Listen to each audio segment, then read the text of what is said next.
सोचिए अगर आपको पता चले कि आप अपनी जिंदगी के किसी भी पल में वापस जा सकते हैं, उसे दोबारा जी सकते हैं, गलतियां सुधार सकते हैं या बस एक खूबसूरत लम्हा फिर से महसूस कर सकते हैं। टिम को जब ये राज पता चलता है कि उसकी फैमिली के लोग टाइम ट्रेवल कर सकते हैं तो उसकी जिंदगी हमेशा के लिए बदल जाती है। लेकिन क्या सिर्फ वक्त पे कब्जा पाना ही काफी है या जिंदगी जीने का असली राज कुछ और ही है? ये कहानी है प्यार, परिवार और वक्त के सही इस्तेमाल की। तो चलिए कहानी की शुरुआत करते हैं। कहानी की शुरुआत होती है टिम नाम के एक लड़के से कि फैमिली में उसकी माँ है जो हमेशा काम में बिजी रहती है, कि पापा हैं जो 50 साल की उम्र में ही रिटायर हो चुके हैं और अब अपनी जिंदगी शांति से जीते हैं, अपनी फैमिली और बच्चों के साथ वक्त बिताते हैं। उसके मामा हैं और एक कैथरीन नाम की बहन है जो नेचर से बेपनाह मोहब्बत करती है। कैथरीन टिम को भी बहुत पसंद करती है। पूरी फैमिली एक दूसरे के बहुत करीब है। हर फ्राइडे सब मिलकर मूवी देखते हैं चाहे कुछ भी हो जाए, और हर न्यू ईयर पर धमाकेदार पार्टी भी करते हैं। एक न्यू ईयर की रात भी कुछ ऐसी ही होती है। टिम पार्टी में था जब सब लोग मजे कर रहे होते हैं और टिम भी पूरी तरह एंजॉय कर रहा होता है। उस रात एक लड़की ने टिम को किस करने की कोशिश की, जैसे लोग अक्सर न्यू ईयर पर करते हैं, लेकिन टिम ने मना कर दिया। लड़की का दिल टूट गया और वो रो पड़ी। टिम वहाँ से चला गया। अगली सुबह टिम थका हुआ उठता है। उसके पापा उसे अपने कमरे में बुलाते हैं और कहते हैं कि उन्हें उससे एक जरूरी बात करनी है, एक ऐसी बात जो उसकी जिंदगी हमेशा के लिए बदल देगी। वो कहते हैं कि जब वो 21 साल के हुए थे उनकी जिंदगी भी एक पल में बदल गई थी और टिम अब 21 साल का हो चुका है। ये सुनकर टिम हंसता है, उसे ये सब मजाक लगता है। लेकिन बिना किसी देर के उसके पापा बताते हैं कि उनके परिवार के सभी मर्दों के पास एक खास पावर होती है, वो लोग टाइम में पीछे जा सकते हैं। टिम हैरान रह जाता है। वो पूछता है अगर ये सच है तो मैं टाइम में वापस कैसे जा सकता हूँ? उसके पापा बताते हैं कि इसे करना बहुत आसान है।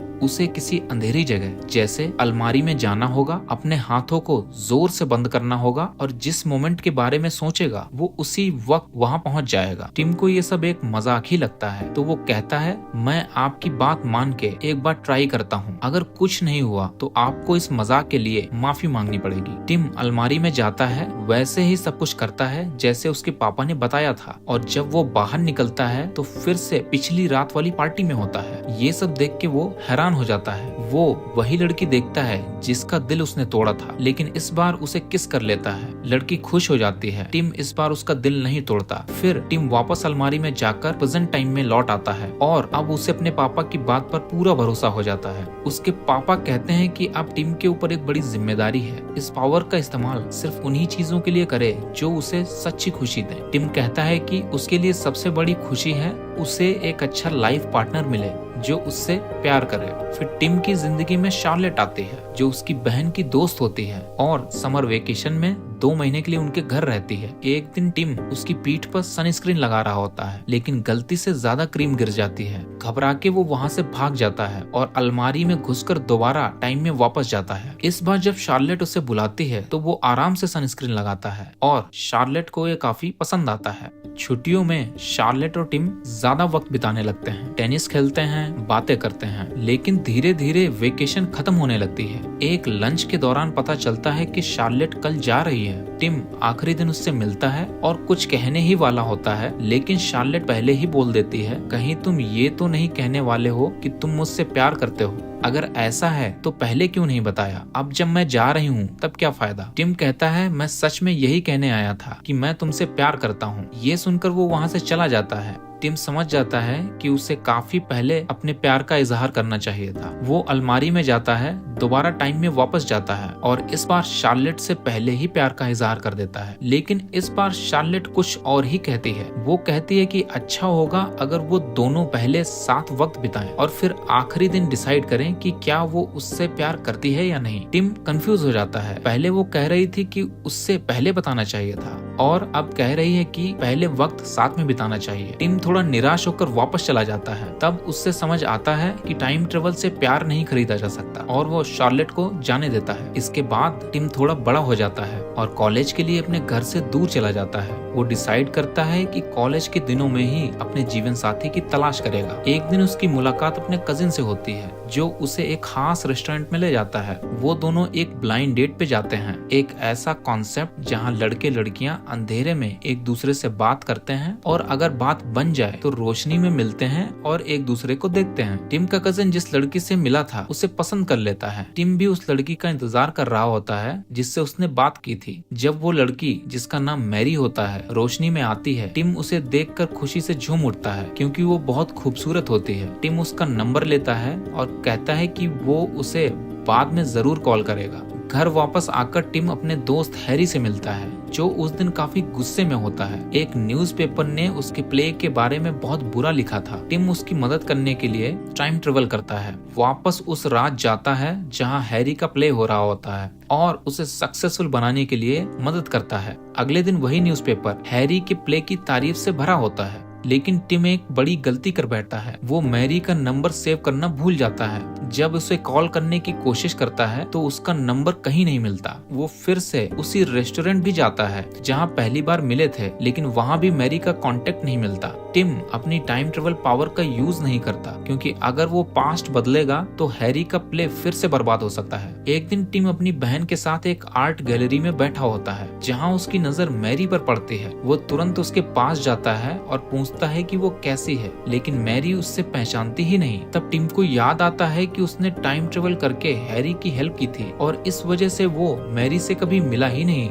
इसलिए वो मैरी की नजरों में अनजान है। टिम मैरी और उसकी फ्रेंड से रिक्वेस्ट करता है कि वो सिर्फ उनके साथ थोड़ा वक्त बिताना चाहता है ताकि उन्हें जान सके। मैरी की फ्रेंड कहती है कि टिम काफी सीधा साधा लगता है, इसलिए मैरी उसे एक मौका दे देती है। लेकिन इस बार सब कुछ अलग होता है। मैरी ऑलरेडी किसी और के साथ रिलेशनशिप में होती है। टिम उससे पूछता है कि वो अपने करंट बॉयफ्रेंड से कहाँ मिली थी। जैसे ही उसे जगह और वक्त का पता चलता है, टिम तुरंत अंधेरी अलमारी में जाकर उसी मोमेंट में टाइम ट्रेवल करता है। वो पार्टी में पहुंचता है और मैरी को ढूंढ लेता है और इससे पहले कि मैरी अपने होने वाले बॉयफ्रेंड से मिल पाए, टिम उससे बात करता है और पार्टी से बाहर ले जाता है। इस तरह मैरी उस लड़के से कभी भी नहीं मिलती। यहाँ से टिम और मैरी की लव स्टोरी एक नए मोड़ पर शुरू होती है। वो दोनों एक दूसरे को फिर से पसंद करते हैं। डिनर के बाद मैरी उसे अपने घर बुलाती है। दोनों काफी रोमांटिक हो जाते हैं और टिम उसके साथ एक हसीन रात बिताता है। अगली सुबह से दोनों और करीब आ जाते हैं और उनके दिन एक के बाद एक खुशी से गुजरने लगते हैं। फिर एक दिन शहर में अचानक टिम की मुलाकात शार्लेट से हो जाती है। वो टिम को डिनर के लिए इनवाइट करती है और वो बताती है कि उस वक्त टिम के प्यार के इजहार को मना करके गलती की थी। फिर वो टिम से पूछती है क्या वो उसे घर ड्रॉप कर सकता है। घर पहुंचने पर वो उसे अंदर आने के लिए कहती है, लेकिन टिम मना कर देता है। वो समझ चुका होता है कि उसका सच्चा प्यार मैरी है। टिम तुरंत भागते हुए मैरी के पास जाता है और सीधा उसे शादी का प्रपोजल दे देता है, लेकिन मैरी को उसका ये तरीका पसंद नहीं आता क्योंकि वो तब सो रही होती है। तब टिम दोबारा टाइम ट्रेवल करता है। इस बार जब वो लौटता है तो प्यार से मैरी को उठाता है, फिर प्रपोज करता है। इस बार मैरी नाराज नहीं होती बल्कि खुशी से हाँ कर देती है। इसके बाद टिम मैरी को अपने घर ले जाता है जहां उसकी फैमिली उससे मिलकर बहुत खुश होती है।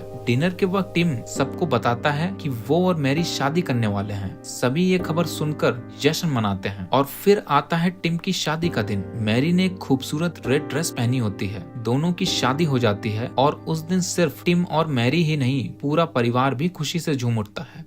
कुछ दिनों बाद टिम और मैरी के घर एक प्यारी सी बच्ची आती है। दोनों बहुत खुश होते हैं और उनकी पूरी फैमिली भी इस खुशी में शामिल होती है। दिन तेजी से बीतने लगते हैं और टिम की जिंदगी काफी बिजी हो जाती है। वो अपनी लाइफ से काफी खुश होता है, इतना कि अब वो टाइम ट्रेवल करना बंद कर देता है। एक दिन अचानक उसके दरवाजे पर टिम की बहन का बॉयफ्रेंड आता है। वो उसकी बहन के बारे में पूछता है। टिम कहता है कि वो घर पर नहीं है। तब उसका बॉयफ्रेंड कहता है कि उनका थोड़ा झगड़ा हुआ था और अगर वो यहाँ नहीं आई तो कहाँ गई। तभी पता चलता है कि टिम की बहन का एक्सीडेंट हो गया है और वो हॉस्पिटल में है। ये सुनकर टिम काफी गुस्से में आ जाता है। वो उसके बॉयफ्रेंड से पूछता है कि किस वक्त वो उसके घर से निकली थी। सारी डिटेल्स लेने के बाद टिम वही टाइम और जगह चूज करके पास्ट में ट्रेवल करता है और अपनी बहन को एक्सीडेंट से बचा लेता है। बाद में टिम मैरी से बात करता है अपनी बहन के बारे में। वो कहता है कि उसे उसकी बहुत चिंता होती है। उसका बॉयफ्रेंड एक बेकार इंसान है जिसके साथ रहकर वो हमेशा तनाव में रहती है और शराब पीती रहती है। इसी वजह से उसका एक्सीडेंट भी हुआ था। टिम सोचता है कि क्या वो अपने बहन की जिंदगी भी टाइम ट्रेवल के जरिए सुधार सकता है। वो अपनी बहन किटकैट से बात करता है और कहता है कि वो उसकी हेल्प कर सकता है,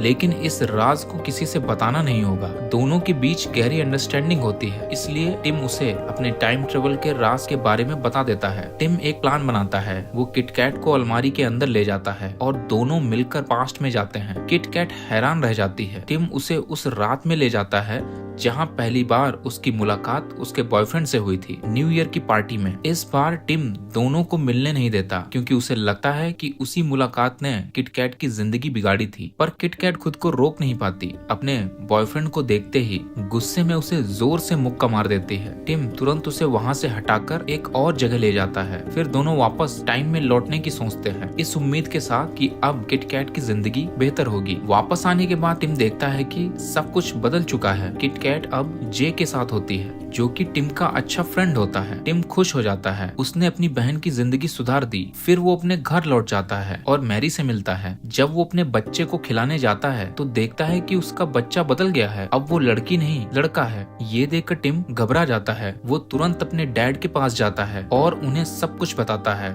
डैड उसे समझाते हैं कि ये टाइम ट्रेवल का साइड इफेक्ट है और किसी भी बच्चे के पैदा होने के बाद कभी पास्ट में ट्रेवल नहीं करना चाहिए, वरना सब कुछ बदल सकता है, जैसा कि टिम के बच्चे के साथ हुआ है। टिम समझ जाता है कि वो एक साथ अपनी बहन और अपने बच्चे दोनों को नहीं बचा सकता, इसलिए वो फिर से उस वक्त में जाता है जब किटकैट का एक्सीडेंट हुआ था। लेकिन इस बार टिम कुछ नहीं बदलता, सिर्फ उससे हॉस्पिटल में मिलता है और उससे एक वादा करने को कहता है कि वो अपनी जिंदगी बर्बाद नहीं करेगी। किटकैट मान जाती है और कहती है कि वो अपने बॉयफ्रेंड को छोड़ देगी। टिम उसे सलाह देता है कि वो जे को एक चांस दे, क्योंकि टिम ने एक ऐसा फ्यूचर देखा है जहां दोनों साथ में खुश थे।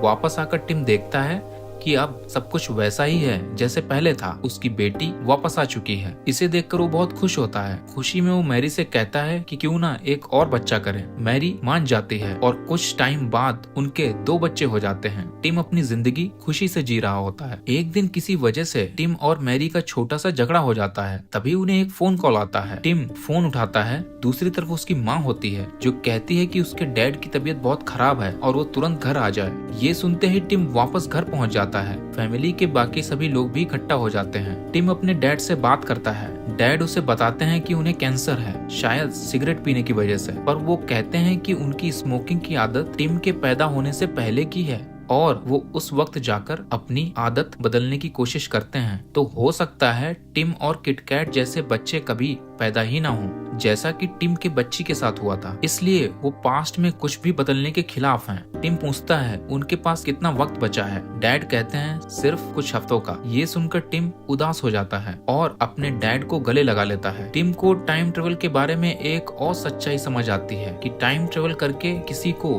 मरने से नहीं बचाया जा सकता। इसके बाद टिम के डैड उसे अपनी जिंदगी का तजुर्बा बताते हैं। वो कहते हैं कि कैसे उन्होंने टाइम ट्रेवल का यूज करके अपनी जिंदगी खुशी से बिताई और टिम को भी वही करने की सलाह देते हैं। वो कहते हैं कि जिंदगी को एक एक दिन करके जीना चाहिए। पहले एक बार दिन को वैसे ही जियो जैसे आम लोग जीते हैं, चिंता, दौड़ भाग और थोड़ा टेंशन के साथ। फिर उसी दिन को दोबारा जियो, लेकिन बिना किसी टेंशन के, हर पल का मजा लेते हुए। तब तुम्हें समझ आएगा कि दुनिया असल में कितनी खूबसूरत है। टिम इस बात को फॉलो करता है। ऑफिस में वो एक आम आदमी की तरह अपना दिन गुजारता है। छोटी छोटी गलतियां करता है, लेकिन उन्हें टाइम ट्रेवल करके सुधारता नहीं। जल्दी में कॉफी खरीदता है, टेंशन में कोर्ट में केस लड़ता है और जीत भी जाता है। ट्रेन से थका हुआ घर लौट आता है, थक कर रात में सोने जाता है, लेकिन सोने से पहले वो अंधेरे बाथरूम में जाता है, टाइम ट्रेवल करता है और वही दिन दोबारा जीता है, लेकिन इस बार बड़ी खुशी के साथ। ऑफिस में लोगों से मजाक करता है, आराम से कॉफी लेता है और शॉपकीपर से बातें करता है। कोर्ट में केस जीतने के बाद सेलिब्रेट करता है, सबको थैंक यू कहता है। ट्रेन में मुस्कुराते हुए घर लौट आता है और रात में चैन की नींद सोता है। लेकिन कुछ दिन ऐसे भी होते हैं जिन्हें टिम दोबारा जीना नहीं चाहता, जैसे वो दिन जब उसके डैड गुजर जाते हैं। पूरी फैमिली इकट्ठा होती है, सभी रो रहे होते हैं, टिम भी दिल से टूटा हुआ होता है। तभी टिम थोड़ा सा पास्ट में जाता है, एक ऐसे वक्त में जब उसके डैड अभी भी जिंदा होते हैं। वो उनसे बैठकर आराम से बातें करता है, उन्हें अलविदा कहता है, फिर वापस अपने परिवार के साथ लौट आता है, मैरी और बच्चों के साथ, और डैड का अंतिम संस्कार करता है। डैड चले गए, लेकिन अब टिम के पास उसका खुद का प्यारा सा परिवार है जिसमें वो सुकून महसूस करता है। एक दिन मैरी टिम से कहती है कि वो एक तीसरा बच्चा भी चाहती है। टिम थोड़ा चिंता में आ जाता है क्योंकि वो जानता है कि अगर एक और बच्चा हुआ तो वो पास्ट में जाकर अपने डैड से मिल नहीं पाएगा, क्योंकि किसी भी बच्चे के पैदा होने के बाद उसके पहले के वक्त में जाना सही नहीं है। मैरी प्रेग्नेंट हो जाती है। टिम को पता चल जाता है कि बच्चा कुछ ही दिनों में होने वाला है। उसे एहसास होता है कि ये उसका आखिरी चांस है अपने डैड से मिलने का। रात को बाथरूम के अंधेरे में जाता है, टाइम ट्रेवल करता है और अपने डैड के पास पहुंच जाता है। दोनों टेबल टेनिस खेलते हैं। टिम